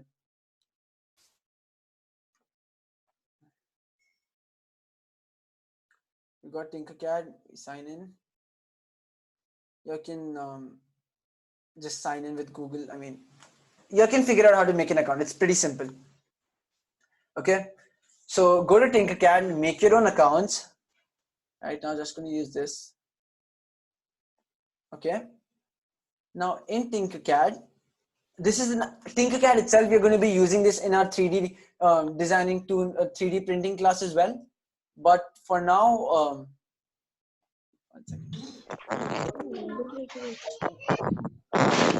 Just okay, I know you got it from that place. Guys, I think we all got. Bishop Java, Yeah, can you mute I yourself? wanted to show you one drawing of this resistor which I did. Okay, a little bit. But Do it in the end. okay, fine. Thank you.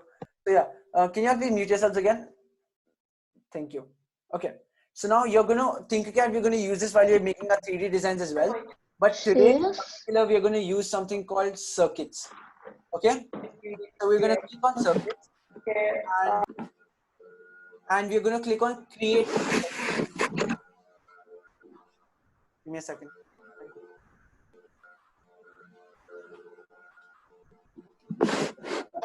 Mute yourself. So So the interface will look somewhat like this. Now let's go back and see the circuit we plan to make. This is the Mute, please. Thank you. I'll Mute, please. okay, guys. You know what? I'll forcefully mute you all again. I think that's better. Saying to Okay, better. Okay, so now this is the circuit that we're going to make, and if you all can do this while you're listening, that's fine too. Or else I'll give you all some time once I'm quickly done with this to try it yourselves. Okay, so this is what the interface looks like. You're going to go to Tinkercad if you don't already have an account, which I think a lot of you all will already. If you all don't, then you all make an account and you'll click on. Let's go back and just show it to you all again. You'll click on circuits and create new circuit. Make sense? Very simple. Now, going back to a circuit, what are the three components we need? We need a power source, we need an LED, and we need a resistor, right? So we're going to come back to our software. We're going to take out an LED. It's as simple, just hold and drag and drop it. Okay. And then you can make this, you can zoom in to make it a little bit bigger. Then you're going to take a resistor. Okay. And you're going to take a 9-volt battery. Wow, the battery is big.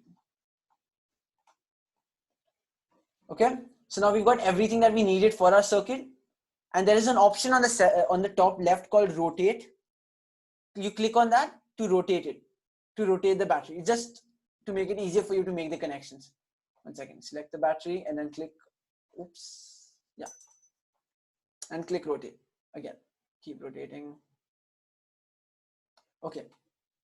So now, again, this battery has got a positive and a negative, and so has the LED. Anode, remember I told you, what is the anode? Is the anode positive or negative? Tell me. Guys in the chat, is the anode negative or positive? Good. So everyone remembers, no, anode is the positive side. Okay. So now we're going to connect. Now let's just forget about the resistor for a while. You remember, let's just start burning our LED, because in this software we can experiment. It's all safe. Connect the anode to the, will the LED turn on? I connected it like this. Will the LED turn on? I don't think so. No, right? So even when I start simulation, the LED does not turn on because I connected the cathode to positive and I connected the negative to anode. So like I said, LED, you have to connect anode to positive and cathode to negative. So that's why in this case, it did not work. Now we'll do it correct and we'll connect. Okay. When you're using the software, when you want to connect to sides, click on the side you want to connect it from to the other side you want to connect it to. And that's how you make a connection, a wire. Okay. So now you're connecting the anode to the positive and the cathode to negative. Okay, when I start simulation, what do you think is going to happen? What do you guys think will happen?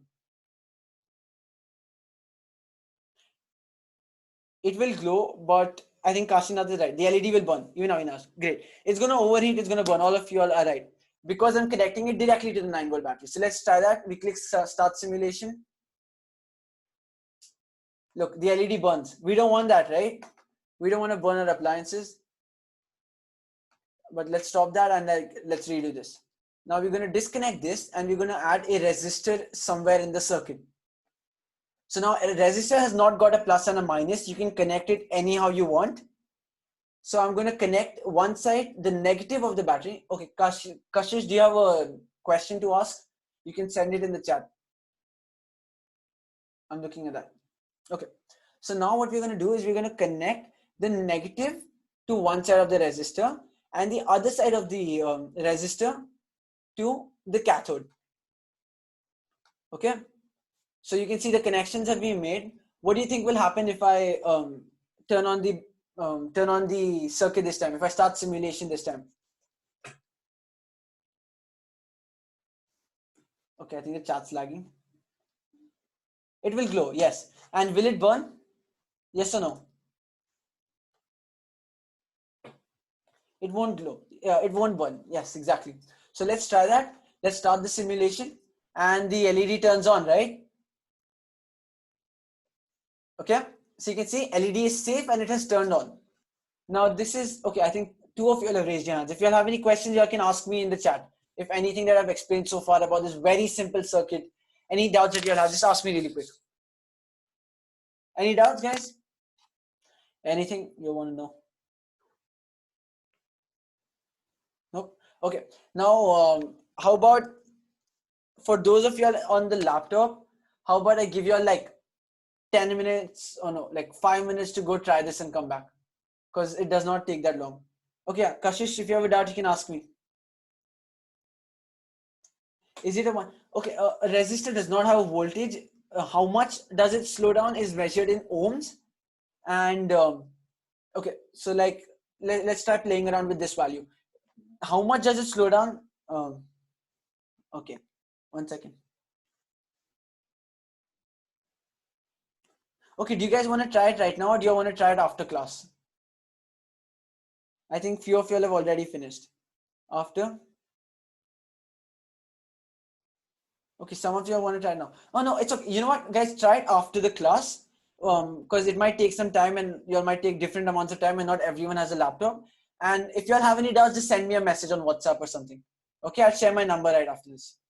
And yeah, or you all can give me a call and ask me if it's not working on. Okay, so basically this is a very simple circuit. Now we're going to try and add a switch to this circuit. Okay. We're going to disconnect this wire. We're going to delete it. Now the second, let's go back to this. Okay.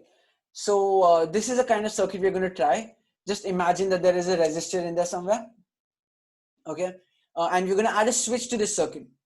Now where you put a switch doesn't really matter because it basically just breaks the circuit. Now let's try with like let's see what kind of a switch can we use. Look for a switch. Okay, let's use a slide switch first.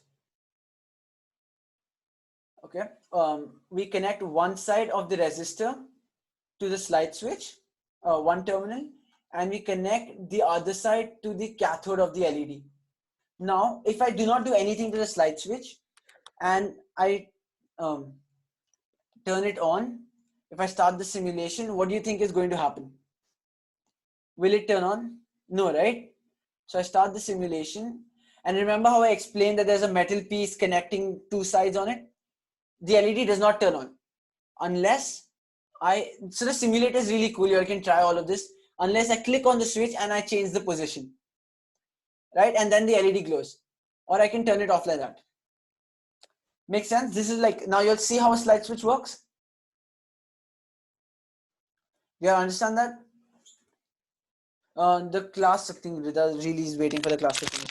The class will finish like about 10 minutes or something. I've got a few more things to cover quickly. Okay, does that make sense? Everyone's understood it? Okay, good. Now let's try a different kind of push switch called push button. Let's delete that and we bring a push button into this.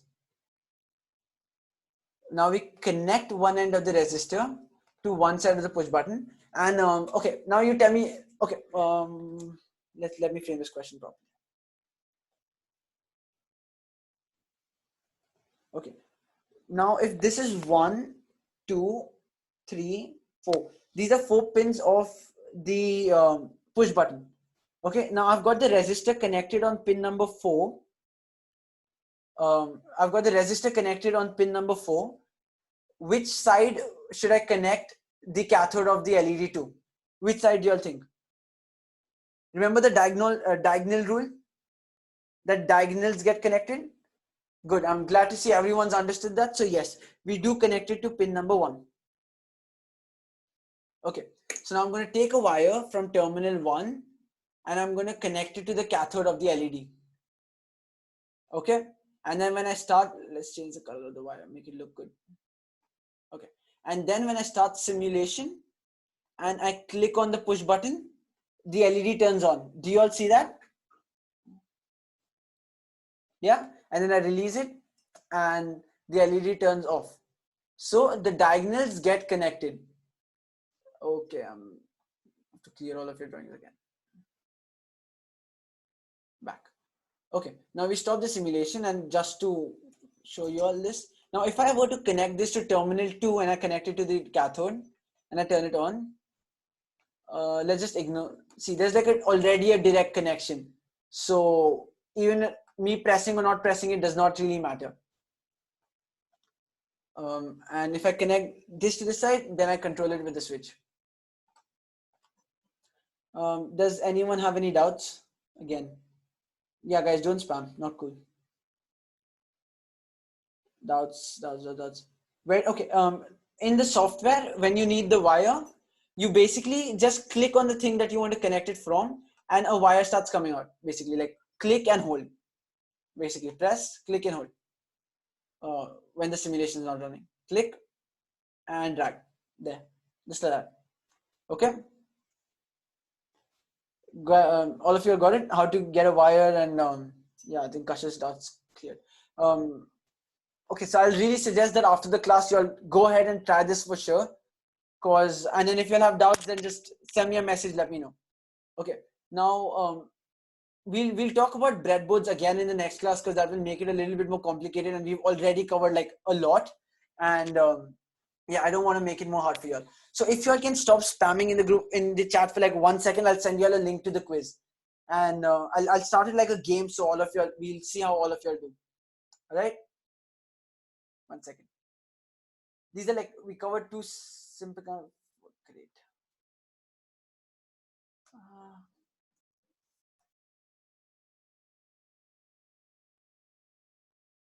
Okay, I'm going to send you all the link, and with, okay.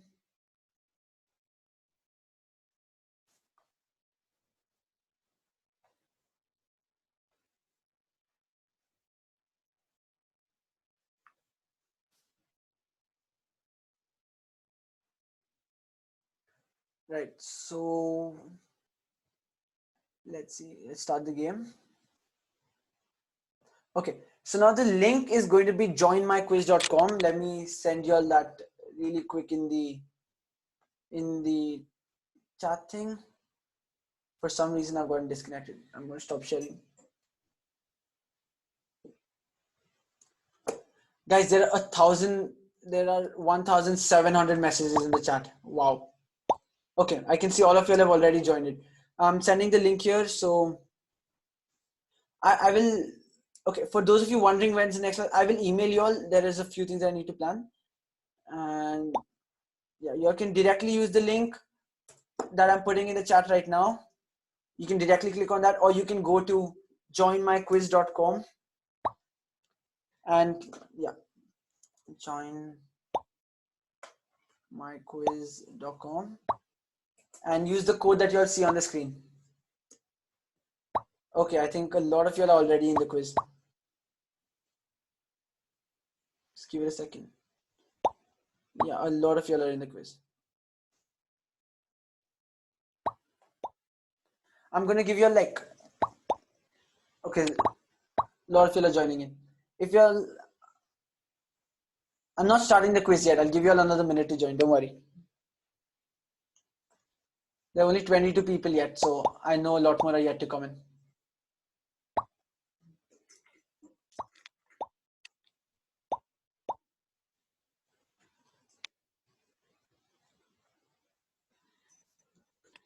Okay. No, Abhijit, we're not subscribing to you on YouTube. Okay, I know. Consider it, guys.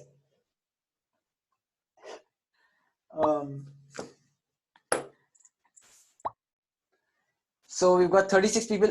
Anyone having trouble joining the quiz, then let me know. And I'm going to start it once we get to like, Abhi, Rami, why aren't you able to join? Should I send you the link again? Maybe let's try that. Use this link.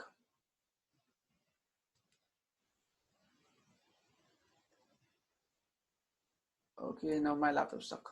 No, let's not do that. There you go. Okay, we've got 38 people. Once we get like 40 people, I'll start the quiz and the rest can join in after that. But 39 people, and you guys are going to get ranks, so like, do well.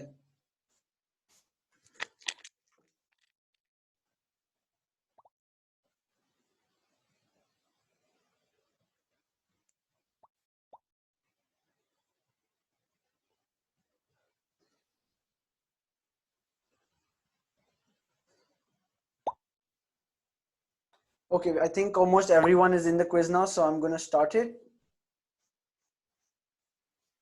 Ryan, why aren't you able to join? Just try going to joinmyquiz.com and entering the game code. It should work. Okay, I'm going to start the quiz. Ready? 3, 2, 1. Yeah, I realize it's supposed to be like 57 people, but like it'll take a while for everyone to join. So, I mean, you guys can join once I start the quiz. Are you guys having trouble joining on iPads or something?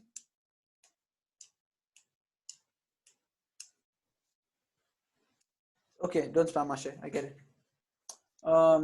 You can do the quiz after the class. In that case, you will still get to be on the leaderboard. Thank you for the link, Amar. Okay.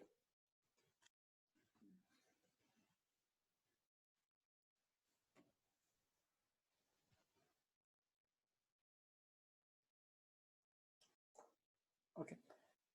So I'm starting it. Okay. 3, 2, 1. Let's go.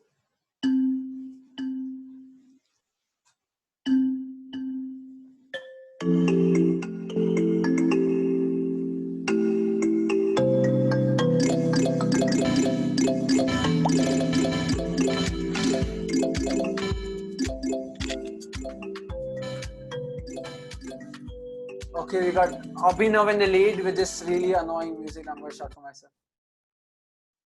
We've got Jatin, Kashish, all of y'all. Okay, we got Atika ma'am leading as well. Okay, Abhinav and Jatin still ahead.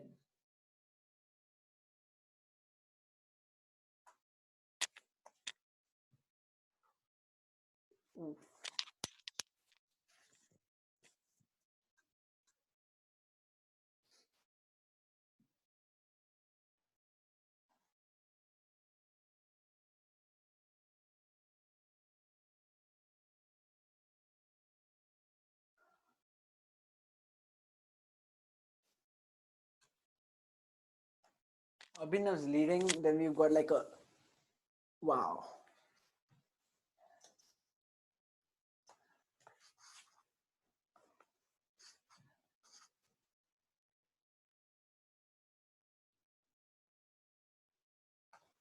This is not a that. Run. हाँ अच्छा ये तो बाकी कोई भी एक गाड़ी में आप अगर कोई अपना He's giving us a quiz. I'm doing गाड़ी it. का आपको नहीं है कि वो कोई भी गाड़ी अपना रख सकता है इसके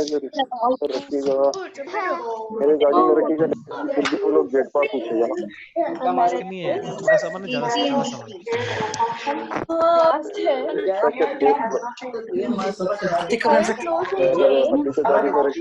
हाँ वो सबसे अच्छा है वही उस गाड़ी में रहेगा तो आप कौन सा था मामा जी का घोड़ा? Abhinav killing it. Took a few questions wrong. Which of these is not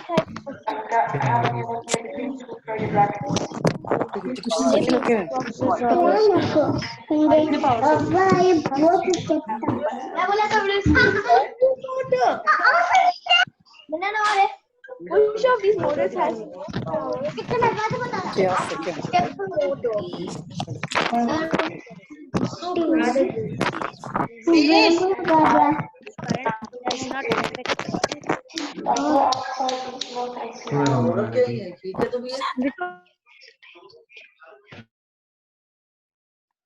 Better. Okay. So I think no, not everyone's done yet. Illa, I'm doing a quiz.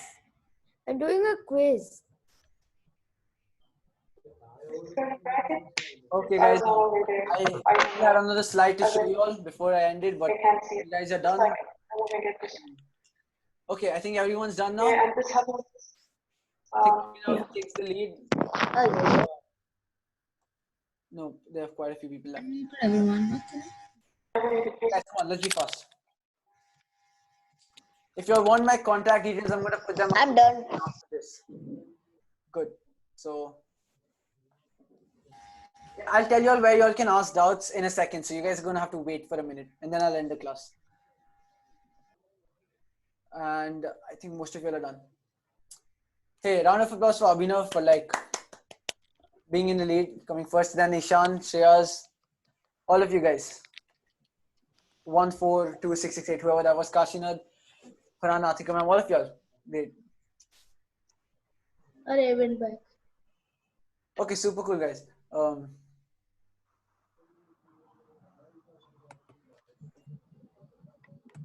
right, guys. So I think, yeah, there will be another class. I'll tell you all about it. I think all of you are done, so I'm going to go back to the presentation. okay?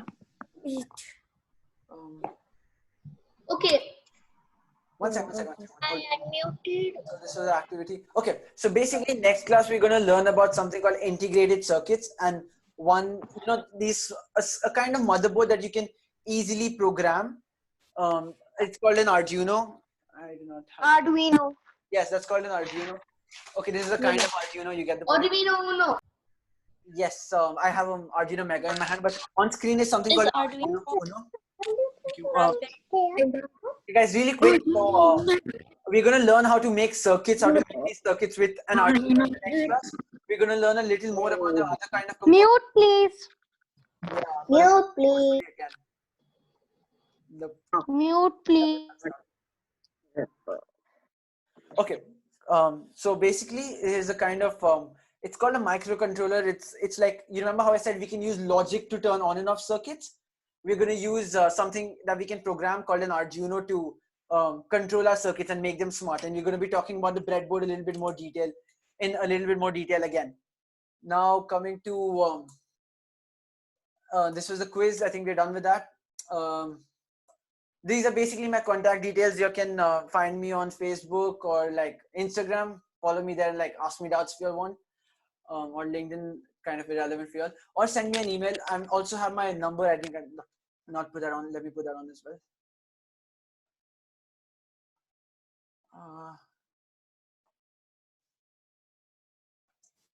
This is my number.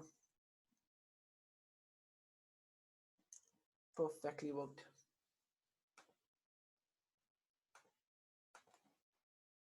That.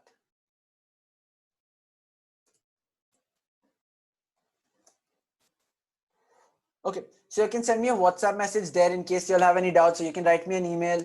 I think all of your parents have my email. When is the next class? You all will come to know via email. I think I will try to have it by end of this week around Thursday, or yeah, I'll probably have it on Thursday. And guys, don't make me clear your drawings. The art's cool, but okay. So anyways, I again encourage you all to go and join the community. I'm going to share that link with you all in the chat as well, the Facebook group.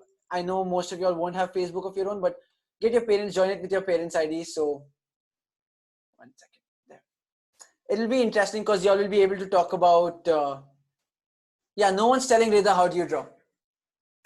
And I really encourage you all to go ahead and join that link and join the community so we can learn from each other, and you all can share, talk about your projects there, and you can find out about other people's projects.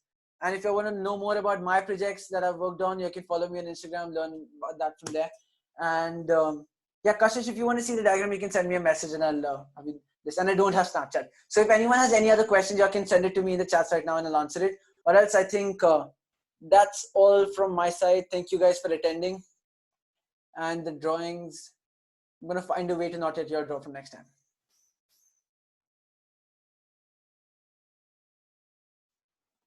Yes, Kashish. The diagram, 1 second.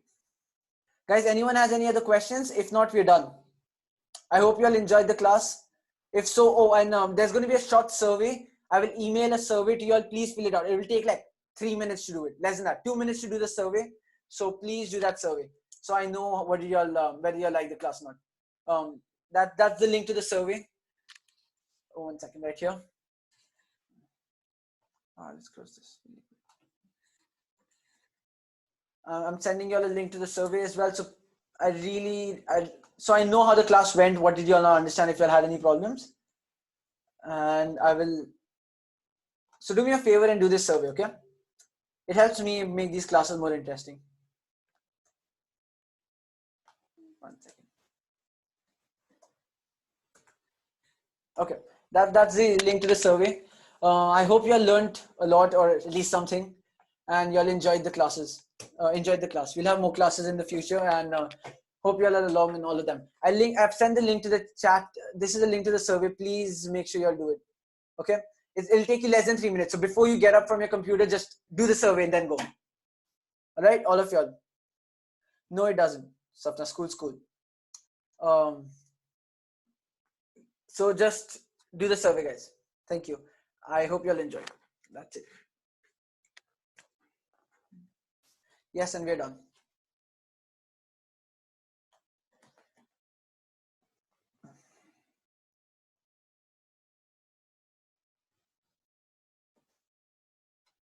Oh yeah, your diagram. Great. Bye guys. Take care. Stay safe. Don't leave the house. It's Corona time.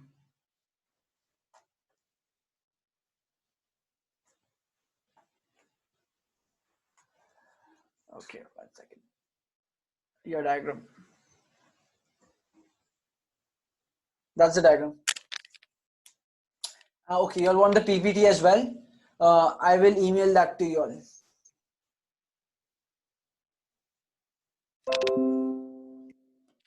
And I'm glad to see you all are doing the survey already. Okay, do the survey. Thank you guys. That's the circuit diagram for, oh Shreyas, that's your resistor drawing. Oh, thank you Shreyas for the drawing. 1 second, let me unmute him. Shreyas, you can unmute yourself. I've sent the link to the survey in the chat. Let me send it again. So this is my resistor. So the water pressure is here, and this is a narrow pipe which will decrease the pressure. Yes, thank you for that. So electricity does the same thing. Instead of water, it's electricity, and the resistor will decrease the voltage output. Thank you, Shreyas. I think looks good. Okay, thank you. Yeah, guys, this is a link to the survey, so go ahead and do that, please. I'll email that as well. Yes, y'all can leave. I'm done with the class. Just make sure you do the survey. Just click on the link. There, I'm spamming now. Hope you'll enjoy the class, guys.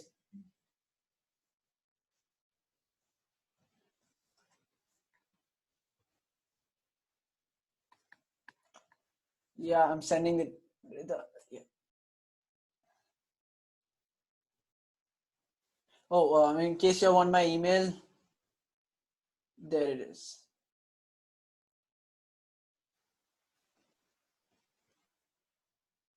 That's my email. That's my contact detail. That's my number. Yeah, I'm figuring out a way to not let you guys draw next time.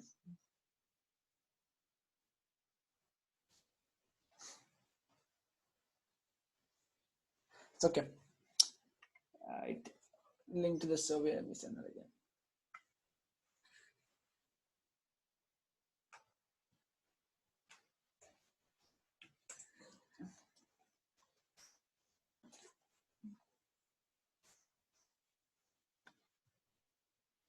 Oh, 1 second. Let me. Oops, guys, 1 second. Yeah. Why aren't you all getting it? There. I did put it. Don't know why didn't you guys get it.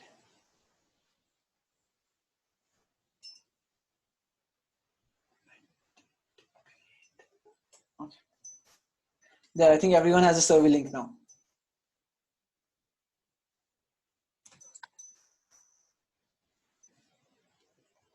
Right? So go ahead and do it. And you all are free to leave the class because I'm done. Thank you guys. Bye. Yeah, but it is what it is.